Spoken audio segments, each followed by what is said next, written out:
Hello, and welcome to Sanlando Sound Waves. I'm Debbie Blaker, and this is week 50, day 246. Today our reading is James chapter 1, verses 19 through 27. Listening and doing. My dear brothers and sisters, take note of this. Everyone should be quick to listen, slow to speak, and slow to become angry, because human anger does not produce the righteousness that God desires. Therefore, get rid of all moral filth and the evil that is so prevalent, and humbly accept the word planted in you, which can save you.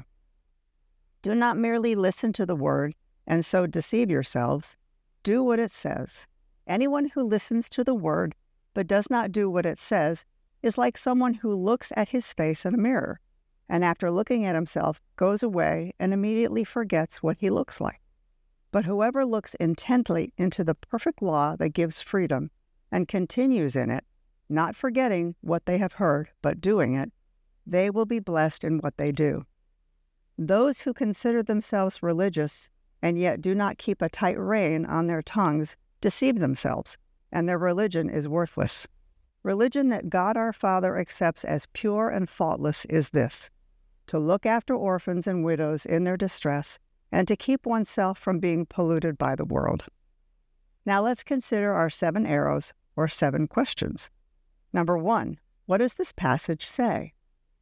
Number 2, what did this passage mean to its original audience? Number 3, what did this passage tell us about God?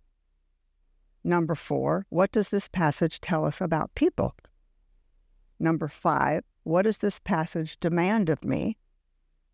Number 6, how does this passage change the way I relate to people? And number 7, what does this passage prompt me to pray to God? Now let's look at the brief devotional about this passage on page 267 of our book, 7 Arrows. James loaded his book with practical wisdom about how God's people should live, including topics such as favoritism between those in the church, and the consequences of our words. Writing to people who had already professed faith in Jesus, he pointed to truth that they can now obey since they've been given a new heart and have God's Spirit living within them. The core of James' challenge boils down to believers obeying God, particularly the things he tells them to do through Scripture. He compared the Bible to a mirror because it reveals our sin and our need for Jesus. The more we hold the Bible up to our lives, the better we're able to see what we actually look like. Then we can make necessary changes. Because our sin is so deep and affects so many areas of our lives, we must do this daily, allowing God to point out our sin. In fact, He'll often point out the same sin over and over again, and we'll have to continually strive to apply the truth He reveals to bring the change we so desperately need. Thank you for joining us today. We hope you tune in again tomorrow.